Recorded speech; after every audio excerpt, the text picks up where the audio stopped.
Madame Le Pen, j'ai apporté ici votre programme. Aime la France, votre projet présidentiel. Comme vous le savez, je vous écoute, je vous lis avec attention. Et j'ai apporté ici le programme d'Emmanuel Macron. Pourquoi ? Parce qu'entre vous deux, il y a un énorme point commun. Entre vous et Emmanuel Macron, il y a plus qu'un trait d'union. Sur l'économique, sur le social, vous êtes d'accord sur l'essentiel. Dans votre programme, Madame Le Pen, dans vos 36 pages, cherchez avec moi. Combien de fois le mot profit ? 0. Combien de fois le mot bénéfice ? 0.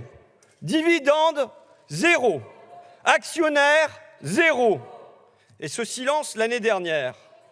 Pas un mot alors que d'après les Échos, la distribution de dividendes a atteint un record en France. Pas un mot alors que d'après l'INSEE, le taux de marge des entreprises n'a jamais été aussi élevé. Pas un mot alors que d'après le Figaro, les revenus des dirigeants du CAC 40 n'ont jamais été aussi élevés. C'est un immense silence. Les milliardaires français ont vu leur fortune bondir de 67%, mais qu'en disiez-vous ? Rien. Tous se goinfrer total sur la guerre en Ukraine, sur les automobilistes français, mais qu'en disiez-vous ? Rien. Le PDG de Total s'augmentait de 52%, mais qu'en disiez-vous ? Rien. Total, Sanofi, Renault ne payent pas d'impôts sur les sociétés en France, mais qu'en disiez-vous ? Rien. Pas une ligne dans votre programme. Pas une ligne sur la fraude fiscale gigantesque, immense, formidable.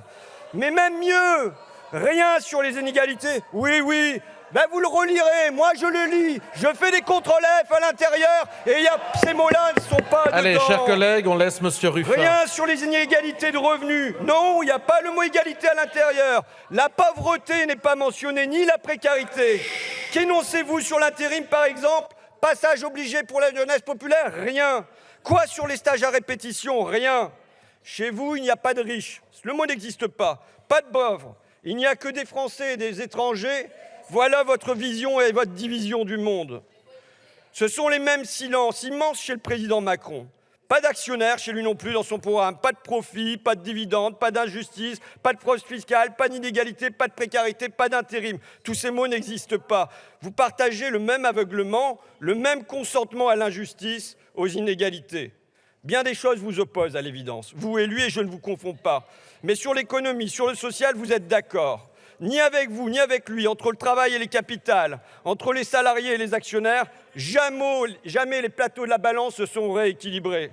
Ni avec vous, ni avec lui, les richesses ne seront redistribuées, partagées dans notre pays. D'ailleurs, richesse, distribution, partage, tous ces mots ne sont pas dans votre programme, ni dans le sien. Avec vous comme avec lui, les gros en haut peuvent se gaver, tandis que les petits en bas sont rationnés. J'en viens à votre proposition de loi aujourd'hui, mais elle est à l'image de votre programme. Dedans, combien de fois le mot profit ? 0. Bénéfice ? 0. Dividende ? 0. Actionnaire ? 0. Et du coup, bien sûr, je suis pour augmenter les salaires de 10%, même 20%, même 30%. Pourquoi pas les doubler ?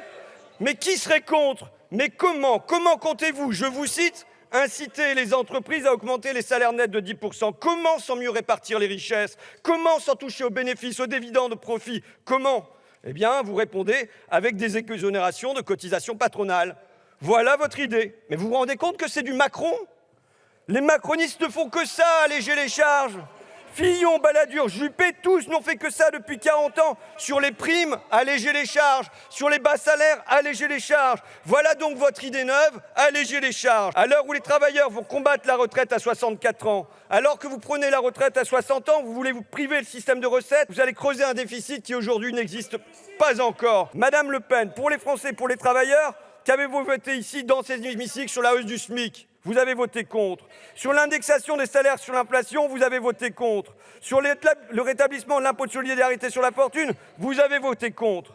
Et je le dis aux citoyens de mon coin, d'Amiens, de Hénin, à vous ouvriers, salariés qui êtes attachés à la justice, à vous qui souhaitez que les plateaux de la balance soient rééquilibrés, à vous qui voulez que côté impôt, les petits payent petits et que les gros payent gros. C'est par la gauche toujours que ça se fait. C'est par la gauche que sont venus les congés payés, les retraites, la sécurité sociale, le SMIC. Ce n'est pas de ces bancs-là, jamais pour les ouvriers, pour les employés que viennent les progrès.